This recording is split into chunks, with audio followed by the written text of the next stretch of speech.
बिस्मिल्लाहिर्रहमानिर्रहीम। आप प्रोग्राम देख रहे हैं थिंक टैंक और मैं हूं इकबाल शाहिद। आज फिर चीफ जस्टिस की सरबराही में जो बेंच समाअत कर रहा था उसकी समाअत मुलतवी कर दी गई है। उसमें पीटीआई ने अपनी रिपोर्ट जमा करवाई है कि सियासी पार्टी जो पीडीएम है उनके साथ हमारे मुज़ाकरात का क्या रिजल्ट निकला है, और हुकूमती पार्टी ने भी अपनी रिपोर्ट जमा करवा दी है। आज नंबर भी नहीं लगा था, लेकिन चीफ जस्टिस साहब ने कहा कि इसके बावजूद हम सुन लेते हैं।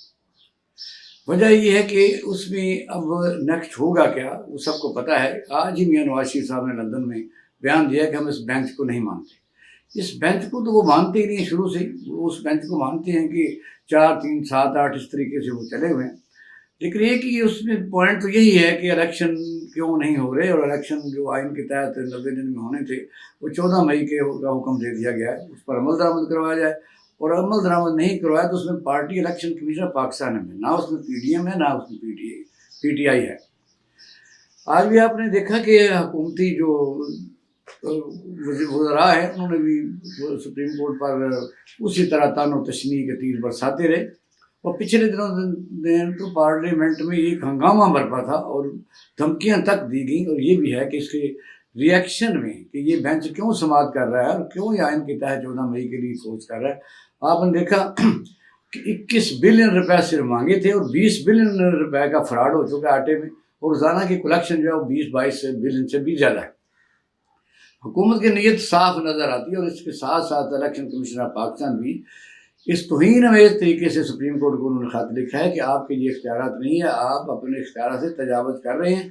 और जो 4 मार्च का जो आपने अप्रैल का आर्डर दिया है और जिसके तहत 14 मई को इलेक्शन होने हैं उसको वापस लिया जाए और जो इलेक्शन कमीशन में मुदाखलत बंद की जाए। आप अंदाज़ा कर लें कि पाकिस्तान में हो क्या रहा है।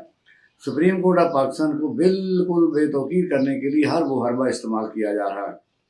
वजह क्या है? वजह सिर्फ एक ही है कि पाकिस्तान के अवाम को उसका हक दिया जाए, और जो अल्लाह के बाद सॉवरेंट उस मुल्क के अवाम होते हैं वो अपनी राय का इजहार करें। इतनी सी बात है। उसके तहत इस एक हुकूमत क्यों यानी अक्टूबर के भी बाद शायद इलेक्शन करवाने के लिए तैयार नहीं है। कौन सी वजूहात हैं, कौन सी रीज़न है? एक ही है कि इक़्तिदार को तूल दिया जाए। केपी के और पंजाब की असम्बलियाँ गैर आइनी तौर पर इस वक्त काम कर रही हैं, उनसे ना पूछा जाए, और फिर सदर ममलकत और चीफ जस्टिस रिटायर हो जाएं। एजेंडा यही है। एजेंडा अवाम का तो बिल्कुल नहीं है। आप देखा कि 1 साल के बाद जो रिजल्ट नज़र आते हैं, इस वक्त इन्फ्लेशन किस हद तक आगे जा चुकी है, और 58 साल की तारीख में सबसे बड़ी महंगाई है। मुल्क का भट्ठा बैठ चुका है। दूसरी तरफ हुकूमत है कि बज़िद है कि हम मुल्क को संवार के ही रहेंगे। क्या होता है? ये बिल्कुल बहुत बड़ा एक सवाल है कि अगर supreme court of Pakistan order कर भी देती है, जो उन्होंने कहा है कि हमने तो आर्डर कर दिए हैं, अब सिर्फ अमल दरामद का है, तो फिर क्या होगा? इस पर अमल दरामद कौन करेगा? इंडिया के चीफ जस्टिस ने जो लेटर लिखा उसके तहत उसने दूसरे दिन भी वहाँ अपने बयान में कहा है कि सुप्रीम कोर्ट का काम है फैसला देना, और अगर मैं चीफ जस्टिस होता तो 5 मिनट में फैसला दे देता। इसमें तो कोई लंबी राय की ज़रूरत नहीं है। अब आम लोग पूछते हैं कि चीफ जस्टिस ऑफ पाकिस्तान जो है वो 3 रुकनी बेंच वो क्यों लेके बैठे हुए हैं। लेकिन नहीं, इसके बाद आपने देखा कि जब हुकूमत की तरफ से मुख्तलिफ किस्म के बेंच पर एतराज़ात किए गए, फिर काजी फायज़ ईसा का बयान आया, फिर नोट आया मुख्तलिफ जज साहबान का, अतर मिनुल्लाह साहब उस बेंच से अलहदा हो गए, और फिर मंदोखेल साहब ने बहुत 27 दिन बाद एक लेटर लिखा। वजह ये कि लेटर लिखने से कोई फ़र्क नहीं पड़ता है।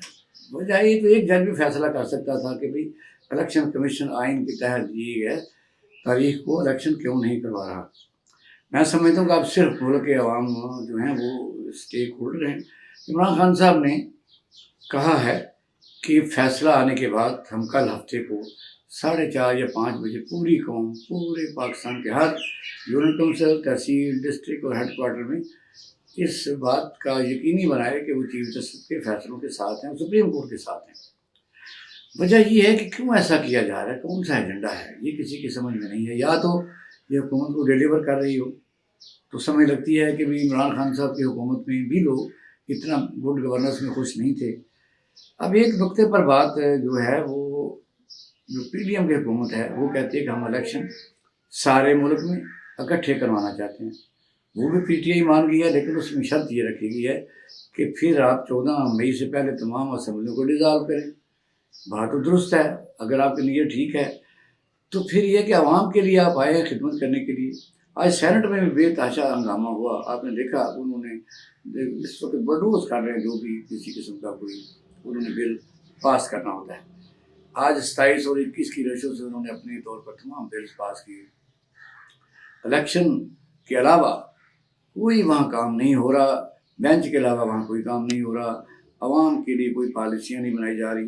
اور پھر یہ ہے کہ آپ دیکھیں اگر کل کو انٹرم گورنمنٹ جو پنجاب کی اس نے یعنی تقریباً 53 بلین روپیہ آٹے پر خرچ کیا، جس میں سے شاہد خاقان عباسی صاحب جو ان کے بہت سینئر نائب صدر ہیں اور سابقہ وزیر اعظم ہیں مسلم لیگ نون سے، انہوں نے کہا 20 بلین کی میں اپنے موقع پر بالکل کنفرم ڈٹا ہوا ہوں، اور اس سے بھی زیادہ کرپشن ہوئی ہے۔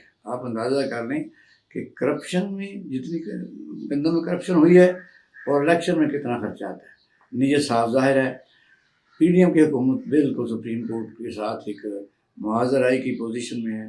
اس کا رزلٹ کوئی اچھا تو نکلنے سے رہا، لگ یہ رہا ہے کہ ڈیلیور تو نہیں کر سکے، لیکن ان کا خیال یہ ہے کہ سپریم کورٹ سے کوئی فیصلہ اگر آ جاتا ہے تو پھر ہم اور نیا وزیر اعظم بنا لیں گے، کیونکہ اکثریت ان کی ہے۔